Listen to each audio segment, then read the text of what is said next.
In the midst of the war-torn Middle East, there is a country that is something of a miracle. Bordering Syria, Iraq, Saudi Arabia, Israel, and Palestine, Jordan has maintained peace and stability amid the world's most volatile and dangerous geopolitical landscape. Open a map and you will see that all of Jordan's neighbors are in turmoil, including the Syrian civil war, the unrest in Iraq, and the ongoing conflict between Israel and Palestine. Yet Jordan, like an oasis of peace, has escaped the ravages of war. What is the secret behind this? For thousands of years, Jordan has been a vulnerable country. Countless empires throughout history have sought refuge here, relying on the country's strategic location on the route to holy cities like Jerusalem and Syria. From the Babylonians and Arabs to the Crusaders and the Ottoman Empire, Jordan was a vital route. But how does Jordan remain so untouched today? The answer lies in the potential dangers. First, let's look at the country's geography, history, and unique policies. 75% of Jordan's land area is desert, making it one of the driest countries in the Middle East. Annual rainfall is less than 245 millimeters, and only 12% of the land is suitable for farming. 70% of Jordan's food is imported, and 90% of the population lives on this 12% of habitable land. The rest is virtually uninhabited. Resources are even scarcer. While the entire Middle East is rich in oil and natural gas, Jordan has only one gas field, enough to power just one power plant. All other energy sources are imported.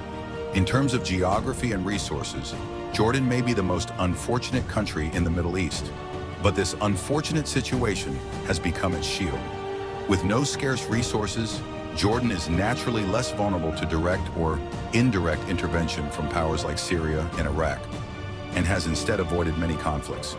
Let's take a look at Jordan's past and present. In stark contrast, Jordan has long been ruled by foreign powers. 3,000 years ago, the three eastern kingdoms of Oman and Moab existed here.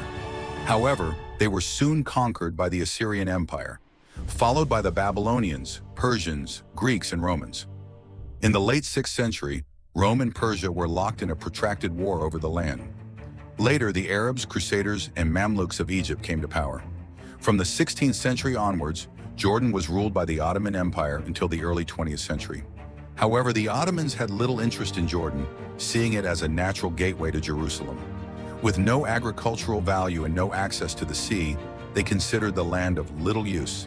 As a result, the Ottomans did not undertake any construction work here. The local population, resentful of the area, revolted 3 times between 1900, 1905, and 1910, but all 3 times were suppressed. This hatred was deeply ingrained in the minds of the people of Yudan, who chose Jordan to side with the British against the Ottoman Empire. After World War I, Yudan became a British colony until it gained independence in 1946, when it appeared on the world map as the Hashemite Kingdom of Transjordan. The king at that time was Abdullah Hussein. However, Jordan soon fell into trouble after gaining independence. Neighboring Israel had just been established, and the entire Arab world was against them. In 1948, just 2 years after independence, Jordan allied with 7 Arab states to declare war on Israel, marking the first Arab-Israeli war. During this war, Jordan occupied the West Bank and East Jerusalem, with hundreds of thousands of Palestinians under the leadership of the King of Jordan until 1967. In the Six-Day War of 1967, Israel retaliated and occupied the West Bank, the Golan Heights, and other areas. In 1973, Jordan clashed with Israel again, suffering heavy losses. At the same time, hundreds of thousands of Palestinians were killed.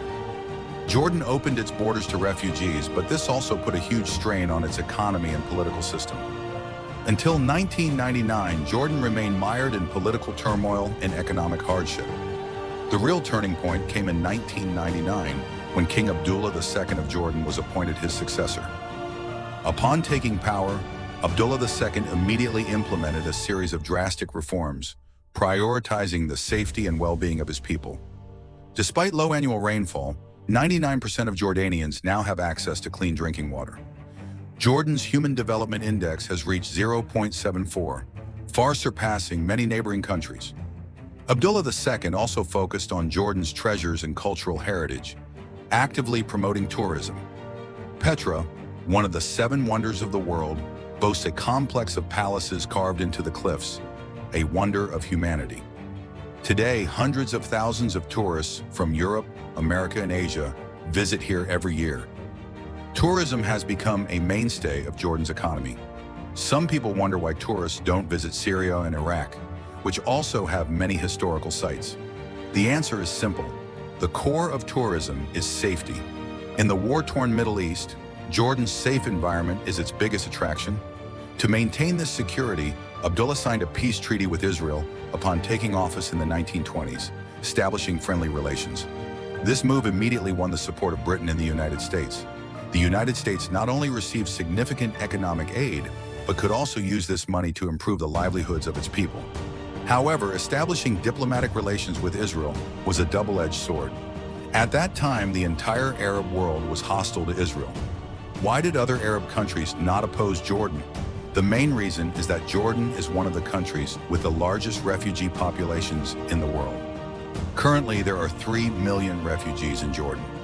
If Jordan refused to accept hundreds of thousands of Palestinian refugees, Iraqi refugees, Syrian refugees, and Armenian refugees, this refugee crisis would directly affect Saudi Arabia and other Gulf states, causing a larger crisis. For this reason, although Jordan established diplomatic relations with Israel, other Arab countries chose to accept it. After all, Jordan helped them shoulder the burden of refugees and treated them well. It was because of its determination, loyalty, and responsibility that Jordan was the least affected when the Arab Spring swept the Middle East in 2011.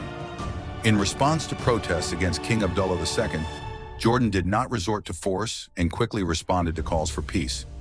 Negotiations stabilized the situation. However, the situation in this Middle Eastern safe haven has recently become sensitive, with Jordan's stance towards Israel clearly shifting. A year after Israel launched the Gaza war, Jordan has never opened its borders to Palestinians in Gaza. Iran has recently launched rockets into Israel, some of which Jordan has intercepted. These actions have caused widespread anger among Palestinians and Iranians, significantly tarnishing Jordan's image as a neutral country. Palestinian anger is now growing inside Jordan, with reports of large-scale protests and even riots. The Jordanian government is feeling the pressure, but even worse, Jordan is deeply concerned about Iran's growing influence in Syria. Abu Zahra believes Iran is the main driver of the Syrian civil war, which has led to a large number of refugees in Jordan. Its northern border has also become extremely vulnerable due to arms smuggling by armed groups. Faced with threats from Iran and its allies, Jordan may move closer to Israel. Jordan is now at a crossroads. Will the country, once isolated from the chaos of the Middle East, be drawn into a new conflict? How will this change the geopolitical landscape of the Middle East?